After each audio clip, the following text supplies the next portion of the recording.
মাত্র 2 দিনের মধ্যে আপনার পার্টনার ব্লগ খুলে দিয়ে সরি বলতে বাধ্য হবে।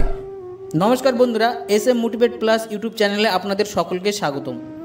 আজকের এই ভিডিওটি সম্পূর্ণ দেখার পর আপনারা ব্লগ আনব্লগ খেলা থেকে চিরস্থায়ী মুক্তি পাবেন। তাই ভিডিওটি সম্পূর্ণ দেখার অনুরোধ রইল। তবে চলুন ভিডিওটি শুরু করা যাক। সবার প্রথম বুঝতে হবে পার্টনারের সাইকোলজি ফ্যাক্ট, তার মাইন্ডসেট কীরকম, কেন সে কথায় কথায় ব্লক করে, সে কি সত্যি এই রিলেশনশিপ শেষ করতে চায়। আপনি এমন কি করবেন যে আপনার পার্টনার 2-3 দিনের মধ্যে আপনাকে আনব্লক করে নিজে থেকে এসে সরি বলবে। সর্বপ্রথম আপনাকে বুঝতে হবে হিউম্যান সাইকোলজি, ভালোবাসার সম্পর্কে কীরকম প্রভাব ফেলে। আপনার ভালোবাসার মানুষটি ব্লক করেছে কেন জানেন? কারণ সে ভালোভাবেই জানে যদি সে আপনাকে ব্লক করে দেয় তাহলে আপনি তার উপর রিয়্যাক্ট করবেন, আপনি তার জন্য কষ্ট পাবেন, তার সঙ্গে ভিন্ন ভিন্ন নাম্বার থেকে যোগাযোগ করবেন। সে চায় তোমার অ্যাটেনশন।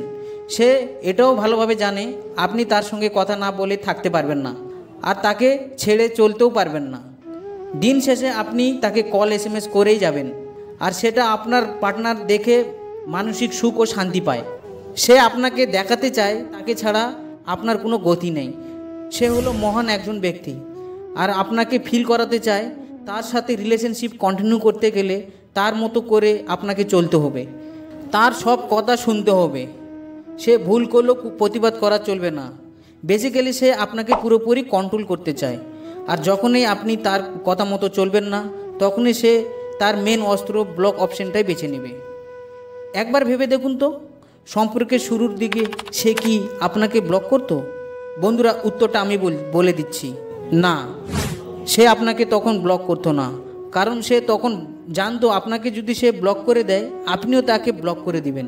আর এখন সে ভালোভাবে জানে আপনাকে ব্লক করলে আপনি কান্নাকাটি রিকোয়েস্ট করে বারবার করে ফোন করা শুরু করবেন, তাই সে বারবার ব্লক করতে সাহস পায়। নেক্সট কোশ্চেন হচ্ছে, দাদা এই ব্লক থেকে মুক্তির উপায় কি? আমি কিছু কথা বলছি, যদি আপনারা এটা মানতে পারেন তাহলে আপনার পার্টনার আনব্লক করতে বাধ্য হবে, এমনকি 2-3 দিনের মধ্যে সরি বলতেও বাধ্য হবে। এই ভিডিওটি তাদের জন্যই প্রযোজ্য যাদের নিজের ইমোশনের প্রতি কন্ট্রোল আছে।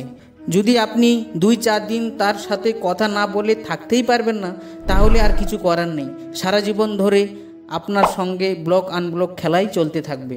Point number 1, attitude is everything. বন্ধুরা, একটা কথা মাথায় রেখো, এই রিলেশনশিপে তুমি একা নেই, সেও আছে। সে যদি ব্লক করে দেয় আপনিও ঘুরিয়ে তাকে ব্লক করে দিবেন।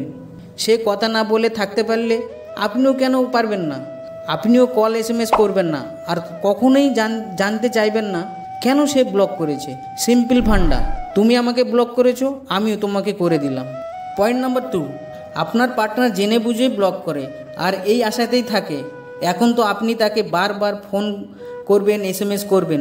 সর্বপ্রথম এমনটা করবেন না, তাহলে তার মনে একটা কোশ্চিন ঘুরপাক খেতে শুরু করবে, হঠাৎ এমন কি হলো, সে কেন ফোন করছে না। এই কিউরিওসিটি থেকেই সে আপনার সঙ্গে যোগাযোগ করতে বাধ্য হবে। পয়েন্ট নাম্বার 3, যদি আপনার পার্টনার আনব্লক করে সরি বলে সব ঠিকঠাক করে নিতে চায়, ওকে খুব সহজে ক্ষমা করবেন না। ও জেদ করে অপমান করে আপনাকে ব্লক করেছিল, ওকে আপনার সামনে মাথা নত করতে বাধ্য করবেন, যেন নেক্সট টাইম আপনার নম্বর ব্লক করার আগে 100 বার তাকে ভাবতে বাধ্য হয়। বন্ধুরা, আমার ব্যক্তিগত মতামত, আপনি ভালো থাকার জন্য, হাসি খুশি থাকার জন্য কাউকে জীবন সঙ্গী করে রিলেশনশিপে জড়িয়েছেন। এখন যদি সে আপনার মানসিক সুখটাই কেড়ে নেয় তাহলে এইরূপ সম্পর্কে থাকার চেয়ে না থাকাই ভালো। আর যা করো বন্ধুরা, নিজেকে হার্ট করো না, নিজেকে কষ্ট দিও না। সে ভালোবাসার মর্যাদা দেয় না, ওকে তোমার জীবনে এনো না। যে সত্যিকারে ভালোবাসবে সে রাগ করবে, অভিমান করবে, ঝগড়া করবে, দিন শেষে তোমার কাছেই ফিরে আসবে। যদি সে সত্যি মন থেকে আপনাকে ভালোবাসে, আপনার অনুভূতি সে বুঝবেই এবং সে আপনার সাথেই থাকার চেষ্টা করবে। আর যদি না ফেরে, এমন মানুষকে হৃদয়ে না ব্লক লিস্টেই রেখে দাও। নিজের কেরিয়ারের প্রতি ফোকাস করো। ধন্যবাদ।